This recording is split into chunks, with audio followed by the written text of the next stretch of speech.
Hello friend, जय जगन्नाथ। आज नुआ वीडियो को आपण मानक स्वागत जनाऊँगी। देखंतु एठी बॉर्डर वाला ब्लाउज रही। तो आमे किपरि ब्लाउज कटिंग कले बॉर्डर नष्ट हेबो नाही। तो देखंतु एभली कटिंग करंतु किछि टिप्स सहित वीडियो को फुल वॉच करंतु। आपण माने किछि बुझी परिबे। वीडियो रे नुआ थिले लाइक शेयर कमेंट करंतु, चैनल को सब्सक्राइब करंतु। देखंतु एठी दुई साइड बॉर्डर रही। जदि गोटे साइड बॉर्डर रहिबो तेबे हाथ रे कटिंग करिबा। सेही बॉर्डर को आमे हाथ रे रखिबा आ बैक साइड को केवल साधा रे कटिंग करिबा। तो एठी दुई साइड अछि, तो गोटे साइड हमर हाथ रे रहिबो आ गोटे साइड बैक साइड को रहिबो। देखंतु जदि बॉर्डर कपड़ा को आमे तळ साइड को कपड़ा जॉइंट करिबा तेबे हमर बैक साइड को केवल कपड़ा जॉइंट करिबा। जदि स्लीव्स कटिंग करिबा तो यही हाफ इंच आमे फोल्डिंग करिबा, कपड़ा जॉइंट करिबा नहीं। तो स्लीव्स रे जदि कपड़ा जॉइंट करिबा तेबे भल लुक आसीबनी। बैक साइड को कपड़ा जॉइंट करिबा तो एठी केवल हाफ इंच सेही तळ साइड को बॉर्डर अछि, सेही बॉर्डर को आमे फोल्डिंग करिबा। बुझियला? देखंतु जो माने नुआ सिखुचंती से माने तळ साइड को बैक साइड को 1 इंच फोल्डिंग करूचंती, तो बॉर्डर नष्ट होउची। तो जदि बॉर्डर को आमे सठिक तरीका रे सिलाई करिबा तेबे परफेक्ट देखा जिवो। देखंतु प्रथमे एठी मु स्लीव्स कटिंग करिवि। तो प्रथमे स्लीव्स को 4 फोल्ड करिकी कटिंग करिबा। जदि आपण पेपर द्वारा कटिंग करूचंती तेबे रखी की पेपर डायरेक्ट कटिंग करिवे। तो एठी मु डायरेक्ट कपड़ा सहित कटिंग करिवि। देखंतु एठी स्लीव्स लंब रही 5 इंच। जदि सादा कपड़ा है थांता तेबे तଳ साइड को 1 इंच फोल्डिंग पाई, ऊपर साइड को हाफ इंच सिलाई पाई नहीं थांते।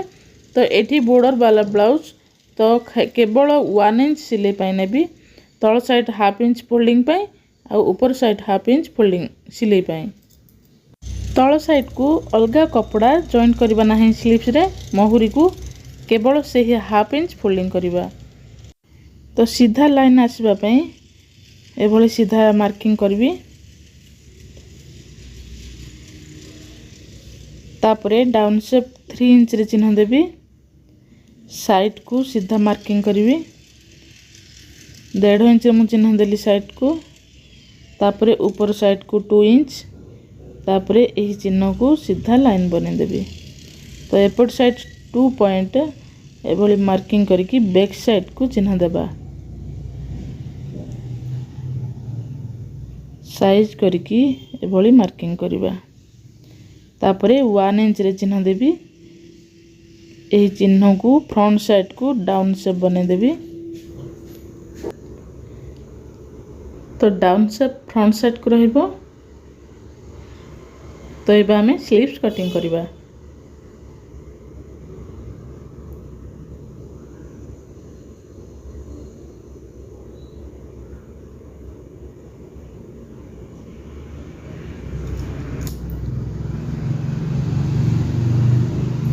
एबा में स्लीव्स को डाउन शेप कटिंग करिबा।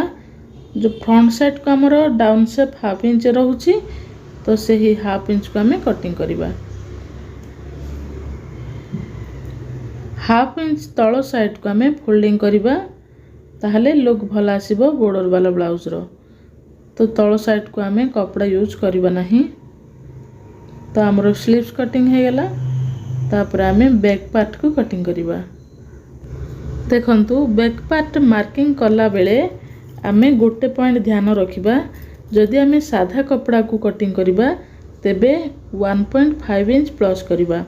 तो एभली बॉर्डर वाला ब्लाउज कटिंग करिबा तेबे 1 इंच कटिंग करिबा। तळ साइड को हाफ इंच सिलाई जिवो आउ एपट साइड कांध साइड हाफ इंच सिलाई जिवो। एठी आमे गोटे पॉइंट ध्यान देबा। फोल्डिंग करी सिलाइबा पई आमे अलगा मेजरमेंट नेबा आउ तळ साइड को कपड़ा जॉइंट करबा पई हमें अलगा मेजरमेंट नेबा। देखंतु बेले बेले जॉइंट करबा पई कपड़ा रखिथिबा, पुणी सिलेला बेले हमें 1 इंच फोल्डिंग करबा, तेबे बैक पार्ट सेठी छोटो पड़ी जिवो। जदि हमें फोल्डिंग करबा पई सिले कपड़ा कटिंग करिथिबा, सेठी हमें कपड़ा को जॉइंट करबा तेबे बैक पार्ट बड़ होई जिवो। ସେଥିପାଇଁ ଆମେ बैक पार्ट कटिंग कला बेले आमे डिसाइड करबा जे आमे को प्रकार सिलाई करबा बुझिला। तो एठी मु फोल्डिंग करबी नाही तळ साइड को कपड़ा जॉइंट करबी तेणु करी एठी मु 1 इंच नेबी बॉर्डर जेहेतु एठी फोल्डिंग करी हेबो नाही। एठी मोर लेंथ अछि 13 तो मु एठी 14 रे चिन्ह देबी।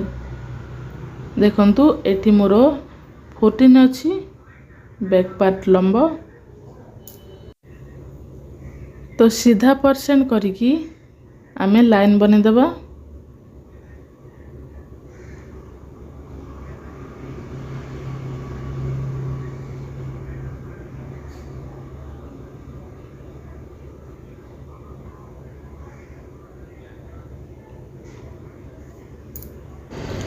एठी मु शोल्डर नेबी 5 इंच तापरे सीधा लाइन बने देबी। या हमर 32 साइज ब्लाउज तो तेणु मु एठी 5 इंच रे आर्म होल चिन्ह देबी आ शोल्डर मध्य 5 इंच रे चिन्ह देबी। तापरे 5 इंच रे चिन्ह देला परे चेस्ट बाहर करबी। चेस्ट अछि 32 तो 32 को 4 डिवाइड करले 8 इंच तापरे एक्स्ट्रा 2 इंच किंबा 1.5 इंच मध्य नहीं पारिबे। तो मु चेस्ट जेतिकी नेली कमर मध्य सेतिकी नेबी 8 इंच प्लस 2 इंच। आपण कमर को हाफ इंच कम करि परिबे माइनस। तो एठी मु बराबर नहीं जाउछि सीधा लाइन बने देबी।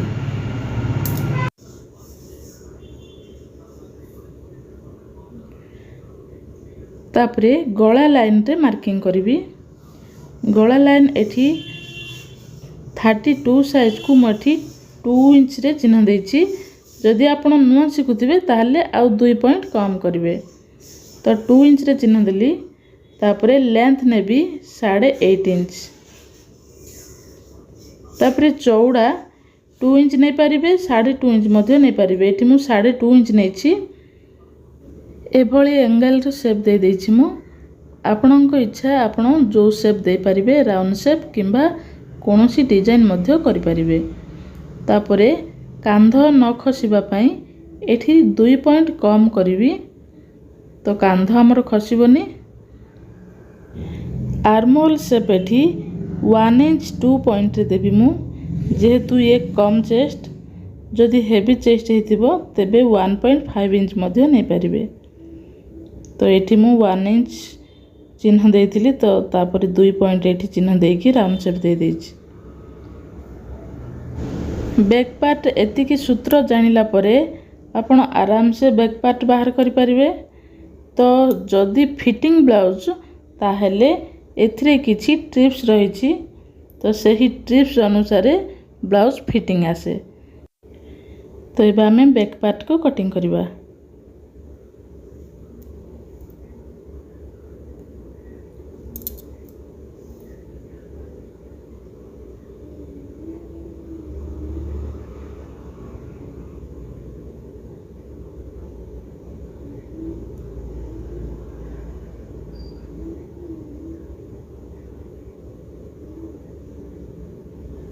एठी गोटे पॉइंट मने रखंतु जदि आपण डिजाइन करिवे तेबे मार्जिन ठारू मार्किंग करिवे बैक पार्ट डॉट पई।